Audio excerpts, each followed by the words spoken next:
अमरावती जिल्हा महानगरपालिकेच्या अतिक्रमण हटाव मोहिमेअंतर्गत चपराशीपुरा येथील शुक्रवार बाजार परिसरातील अतिक्रमण काढून टाकण्यात आले। नमस्कार, आपण बघत आहात महान्यूज 7 करिता मी नंदिनी बर्वे। मनपा कर्मचारी सुप्रिंटेंडेंट श्याम चौरे आणि सहाय्यक अतिक्रमण निरीक्षकांच्या मार्गदर्शनाखाली ही कारवाई करण्यात आली। यावेळी स्थानिक नागरिकांसह भाजपचे कार्यकर्ते शैलेंद्रसिंह चौहान, प्रवीण बर्वे, पवन कापडिया, जिंकू सोनटक्के आणि ऋतिक पाली उपस्थित होते। महानगरपालिकेच्या या कारवाईमुळे परिसरात वाहतूक व स्वच्छतेला दिलासा मिळाला आहे। साहेब, हे जे अनधिकृतपणे यांनी या बाजारपेठेत हे जे यांनी साचून ठेवलं होतं त्यांचं साम्राज्य, हे असंच राहील की याच्यापुढे म्हणजे कायमस्वरूपी रद्द होणार आहे?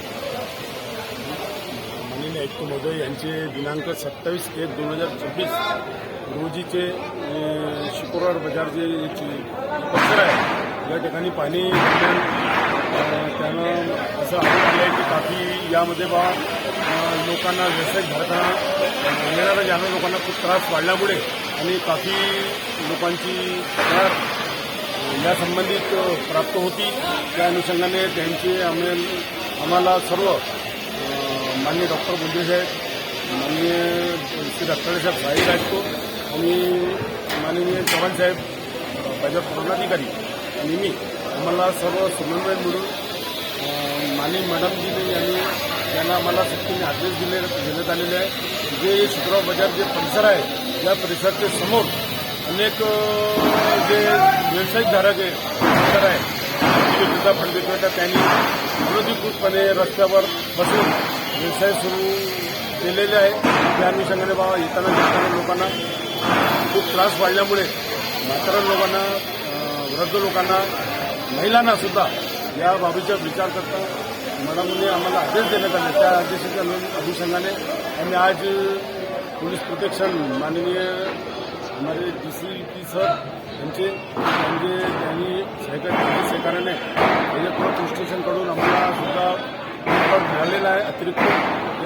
त्यांच्यासोबत आम्ही आमचे संपूर्ण बाजाराची आम्ही कारवाई सुरू केलेली आहे। 4 व्हीलरसुद्धा या ठिकाणी होती, जुनी बरेच जीर्णोद्धार आणि लोखंडी ठेले आणि शेड ओटे हे सर्व आम्ही पाडण्यात आलेले आहे। आपण पाहू शकता कारवाई सकाळीपासून सुरू आहे आणि सध्याही सुरू आहे। सर, हे जे आता म्हणजे उचललेलं आहे अतिक्रमण, हे कायमस्वरूपी राहणार आहे की याच्यानंतर म्हणजे आणखी कारवाई होईल?